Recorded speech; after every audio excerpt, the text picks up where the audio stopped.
topic for study is effects of air pollutants. Now, atmospheric pollutants are present largely in the troposphere and lower stratosphere. Now, the layer of the earth which is near to earth, that is from 1 to 100 meters, it is highly polluted in urban areas, and nearly every type of known pollutant is can be found in this region and industrial sites.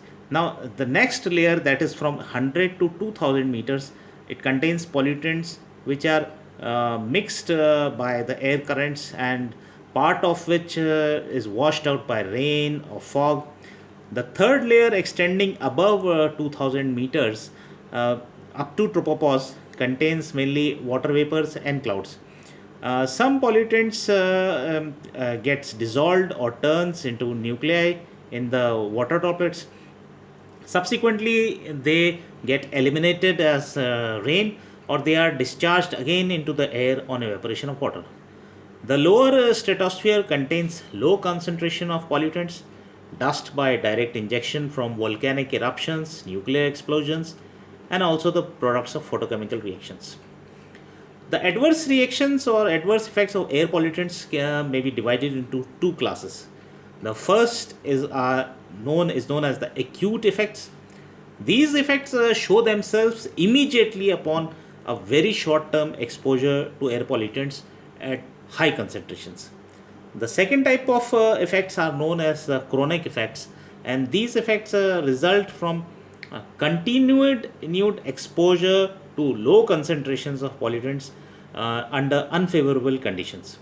Pollutants continuously irritate and interact with other biological factors, resulting in disease or intensifying previously existing disease. There are two general approaches used to study the effects of chronic effects. The first type of study is known as the epidemiological studies. These are the statistical surveys on the effects of air pollutants on human population under natural conditions. These studies are in fact extremely important, but due to the involvement of various factors, it is not possible to establish a 100% cause effect relationship. The second type of studies are known as the toxicological studies. These studies are conducted in laboratory under controlled conditions, and the effect of several variables such as pollutant concentration, uh, duration of exposure to a pollutant, temperature, humidity, etc., can be experimentally studied. Although these studies clearly show a direct cause effect relationship between pollutants and sickness, their relevance to natural setting is questionable. We will study the effects of the gaseous pollutants one by one. We will first study the effect of nitrogen oxides on humans. The effects of nitrogen oxides depend mainly on the concentration, the period of exposure, and the solubility. Major oxides of nitrogen which affect human health are nitric oxide and nitrogen dioxide. Nitric oxide is not an irritant, and at atmospheric concentration it does not show any adverse health effects. However, its main toxic potential results from its oxidation to nitrogen dioxide. An exposure of 0.06 ppm to 0.1 ppm of nitrogen dioxide for 2 to 3 years causes acute respiratory diseases. Up to 1 ppm level increases acute bronchitis in children. Nitrogen dioxide oxidizes cellular lipids, forms bonds with hemoglobin, reduces the efficiency of oxygen transport, and disrupts cellular enzyme synthesis. Exposure towards 150 to 200 ppm of nitrogen dioxide NO2 results in bronchiolitis fibrosa obliterans. Nitrogen dioxide, being most toxic, is also known to be transformed in the lungs to nitrosamines, and these are carcinogenic in nature. It is also transformed to methemoglobin in the blood. On plants, the damage caused by nitrogen oxides is of several types, like necrosis, which is the occurrence of dead areas on a leaf, chlorosis, means chlorophyll amount gets reduced, apinasty, which is known as the downward curvature of leaf, and abscission, that is dropping of leaves. An exposure of 0.25 ppm for 8 months results in increased abscission and reduces the yield in citrus plants. On materials, nitrogen dioxide fades away dyes in clothes like cotton, rayon, and viscose rayon.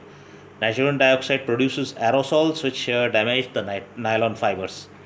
And along with hydrocarbons, it produces peroxides which combine with ozone to cause crack in rubber. Besides this, there are several other adverse effects of nitrogen oxides. Next, we will study the effects of sulfur dioxide or sulfur oxide. First, we will study the effect of sulfur dioxide on humans. SO2 is considered as the most serious single air pollutant, causing numerous health hazards. Epidemiological and toxicological studies have indicated a link between SO2 pollution and respiratory conditions like chronic bronchitis, bronchial asthma, pulmonary emphysema, and lung cancer, etc. The vulnerability to SO2 pollution depends upon age, general health, sex, nutrition, pre existing diseases, concentration, extent of exposure, temperature, and humidity at the time of exposure. People who are very young and very old, people of poor health, smokers, or people with asthma, coronary heart disease are more vulnerable. Even at a level of 2.5 ppm, sulfur dioxide causes spasm of smooth muscles of the bronchioles in lungs. Sulfur dioxide is absorbed by nasal system, leading to swelling and stimulated mucus secretion. London or sulfurous acid smog, called the killer smog of January 1956, was formed when sulfur dioxide level rose to 0.40 ppm. The mortality rate among aged persons increased from 130 to 180 per day. SO2 is a severe allergenic agent. The primary threat of sulfur dioxide to urban atmospheres arises not from the sulfur dioxide itself, but from the changes that it undergoes in air, such as the formation of H2SO3, sulfuric acid, and sulfate aerosols. Sulfuric acid is about 5 to 20 times more irritant as sulfur dioxide. Sulfuric acid and particulates act as catalysts in enhancing the oxidation process. Sulfuric acid, so formed, lowers pH, impairs enzymatic functions, and destroys various functional molecules. It leads to bronchial spasm, breathlessness, impaired pulmonary functions, airway resistance, impaired lung clearance, and increased susceptibility for infections. On plants, the extent of damage caused by sulfur dioxide depends upon the nature, concentration, time of exposure, stage of growth, soil and plant conditions, relative humidity, and the extent of sunlight. An exposure of 0.3 to 0.5 ppm of sulfur dioxide for several days causes bleached spots, chlorosis. In case of spinac, it causes chronic injury and also to other leafy vegetables. Leaf pigments gets bleached due to the conversion of chlorophyll A to phycophytin A. SO2 is absorbed by stomatal pores and gets oxidized to sulfuric acid of sulfate ions, lowering the pH of leaf tissues. In the Sacramento Valley of California, the presence of sulfur dioxide in air and metallic contaminants in soil killed vegetation in the area of 260 square kilometers and affected growth on a further 320 square kilometers of land. Photosynthesis is affected by ozone, sulfur dioxide, and peroxyacetyl nitrate. SO2 is converted to organic compounds at low dosages after absorption, and enzymes are unfit. But at higher dosage, the transformation to organic sulfur is incomplete, and inorganic sulfur concentration inhibits enzyme actions. On materials, the effect of sulfur dioxide, that textile fibers obtained from vegetable origin lose their strength when they are exposed to sulfuric acid. Paper absorbs SO2, which is oxidized to sulfuric acid, causing the paper to become brittle and fragile. Petroleum refineries, paper mills, industries, and smelters liberating sulfur dioxide adversely cause the historic monuments. SO2 causes erosion of building materials such as marble, limestone, slate, etc. The rapid attack of sulfuric acid on marble is known as stone leprosy. The reaction goes as follows: calcium carbonate plus sulfuric acid is calcium sulfate plus carbon dioxide plus water.